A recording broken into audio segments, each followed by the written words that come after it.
नमस्कार. उद्या आहे गुरुवार. उद्या आहे गुरुपुष्यामृत योग. सकाळीच लावा या ठिकाणी एक दिवा. तो कशा प्रकारे लावायचा आहे संपूर्ण माहिती आपण बघूयात. शत्रू घरी येऊन माफी मागतील. तुमचे नशीब उजळेल. त्यासोबतच फक्त एका दिवसामध्ये तुमची इच्छापूर्ती होणार आहे आणि सर्व अडचणी दूर होऊन तुमच्या घरामध्ये अखंड लक्ष्मी वास करेल असा हा उपाय आहे. तर हा दिवा कोठे लावायचा आहे आणि कसा लावायचा आहे, कोणत्या वेळेत लावायचा आहे, संपूर्ण माहिती आपण याच व्हिडिओमध्ये बघणार आहोत. त्यामुळे व्हिडिओ स्किप न करता शेवटपर्यंत बघा. माहिती आवडल्यास नक्की लाईक करा, शेअर करा आणि सबस्क्राईब करा. बेल आयकॉनला आवर्जून प्रेस करा, ज्यामुळे अशा प्रकारचे व्हिडिओ तुम्हाला बघायला मिळतील. आणि कमेंटमध्ये ओम महालक्ष्मी नमो नमः लिहायला विसरू नका. यामुळे साक्षात माता लक्ष्मीचे आशीर्वाद प्राप्त होतील.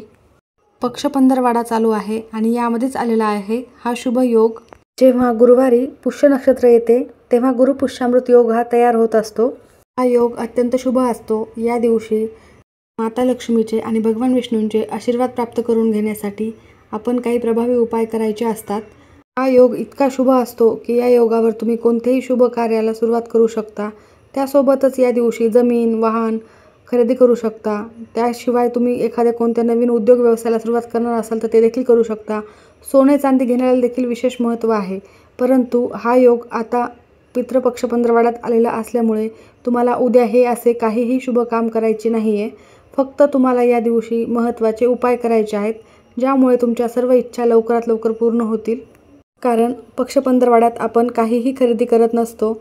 मी तुम्हाला जो उपाय सांगणार आहे तो उपाय तुम्हाला उद्या सकाळीच करायचा आहे. तर सकाळी तुम्हाला हा उपाय दुपारी 12 वाजेपर्यंत केला तरीही चालेल आणि सकाळी तुम्ही लवकर केला तरी उत्तम ठरेल. या शुभयोगावर ज्या घरामध्ये हा उपाय केला जाईल तिथे माता लक्ष्मीचा वास कायम असेल. मराठी वर्षातील अनन्यसाधारण महत्त्व असलेला चातुर्मास काळ सुरू आहे. पितृपक्षाची काही दिवसांनी सांगता होणार आहे. तत्पूर्वी हा उत्तम योग जुळून आलेला असल्यामुळे तुम्हाला काही महत्त्वाचे उपाय करणे लाभदायी ठरणार आहे. पितृपक्ष हा पंधरवाड्याच्या कालावधीत असतो. पितरांचे श्राद्ध तर्पण केले जाते. देवाप्रमाणे पितरांमध्येही वरदान देण्याची क्षमता असते असे मानले जाते. म्हणून पितृपक्षात पितृदेवतांची सेवा करण्याला विशेष महत्त्व आहे. याच पक्ष पंधरवाड्यात गुरुवारी पुष्य नक्षत्र आले आहे. तर त्या दिवशी गुरुपुष्यामृत योग हा तयार होत आहे. हा योग सर्व कार्यासाठी शुभ मानला जातो.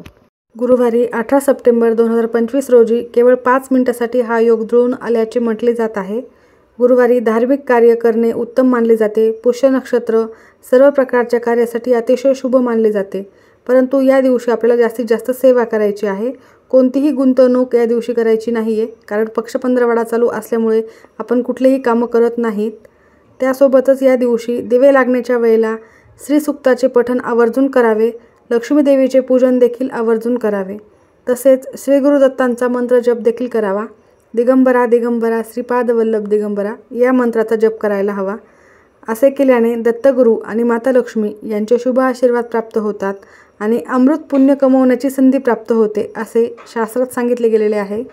जर तुमच्या आयुष्यात अनेक समस्या असतील, वारंवार तुम्हाला काही ना काही त्रास सहन करावा लागत असेल, कधी आर्थिक समस्या असतील तर कधी मानसिक समस्या उद्भवत असतील, जर तुम्हाला सतत पैशांची अडचण जाणवत असेल, आलेला पैसा घरामध्ये टिकत नसेल, कोणत्या ना कोणत्या कारणाने घराच्या बाहेर जात असेल, किंवा घरामध्ये सतत आजारपण असेल किंवा भांडण वादविवाद नेहमी चालू असतील, घरामध्ये नकारात्मकता असेल, अशा अनेक समस्या तुमच्यावर असतील तर तुम्हाला वास्तुदोष, पितृदोष यासारखे त्रास असू शकतात.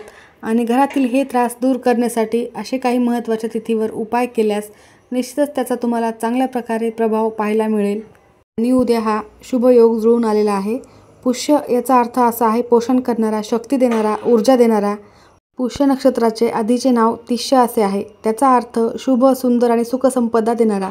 म्हणजे तुमच्या सर्व अडचणी दूर करण्यासाठी हा अत्यंत शुभ योग आहे. या दिवशी तुम्ही काही उपाय आवर्जून करावे. पुष्य नक्षत्र अतिशय शुभ आणि कल्याणकारी मानले जाते.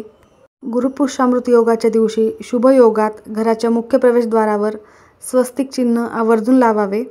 असे केल्याने माता लक्ष्मी घरात वास करते असे देखील मानले जाते. तसेच या दिवशी सकाळी आणि तिन्ही सांजेला देवी लक्ष्मीसमोर एक तुपाचा दिवा आवर्जून लावावा. हे देखील अत्यंत शुभ मानले जाते. पुष्य नक्षत्राला सर्व नक्षत्रांचा राजा म्हटले जाते. म्हणून या दिवशी देवाची पूजा अर्चा केल्याने व्यक्तीला जीवनात प्रत्येक कामामध्ये यश मिळायला सुरुवात होते. गुरुपुष्यामृत योग फार महत्त्वाचा असल्यामुळे या दिवशी हाती घेतलेल्या कामांमध्ये यश मिळण्यासाठी आपल्याला कुलदेवीची मनोभावे पूजा करणे खूप शुभ फलदायी असते. गुरुपुष्यामृत योगावर पूजा, मंत्र, तंत्र, जप, साधना करण्याला उत्तम महत्त्व आहे. या दिवशी गुरुमंत्र व देवाचे नामस्मरण अशी जास्तीत जास्त सेवा केल्यास आपल्याला गुरूंचा, देवांचा आशीर्वाद प्राप्त होतो, कुलदेवीचा आशीर्वाद प्राप्त होतो आणि यामुळे आपल्याला आपल्या आयुष्यात कधीही कोणत्याही अडचणींना सामोरे जावे लागत नाही. सेवा, मंत्र, जप, साधना करण्यासोबतच आपल्याला हा उपाय करायचा आहे. तर हा उपाय करण्यासाठी आपल्याला उद्या सकाळी लवकर उठायचे आहे. स्वच्छ स्नान करून तुमच्या देवघरातील देवांची विधिवत पूजा करून घ्यायची आहे व त्यानंतर तुम्हाला हा उपाय करायचा आहे. देवघरातील दिवा प्रज्वलित केलेला असावा, घरातील वातावरण सकारात्मक असावे, त्यानंतर तुम्हाला हा उपाय करायचा आहे. दिवा हे तेजाचे, ज्ञानाचे प्रतीक आहे. दिवा हा आपल्या आयुष्यातील सर्व नकारात्मकता, दारिद्र्य दूर करणारे साधन आहे. त्यानंतर तुम्ही एक आसन टाकून देवासमोर बसलेले असताना तुम्हाला हा उपाय करायचा आहे. तर एक मातीची पंती घ्या, पंती स्वच्छ असावी. त्यानंतर त्यामध्ये दुहेरी कापसाची वाट टाकायची आहे व त्यामध्ये तुम्हाला गाईचे तूप टाकायचे आहे. गाईचे तूप नसेल तर म्हशीचे तूप टाका, पण शुद्ध तूप टाकायला हवे. त्यानंतर तुम्हाला एक प्लेट घ्यायची आहे. प्लेटमध्ये तुम्हाला तांदूळाच्या साळी घ्यायच्या आहेत.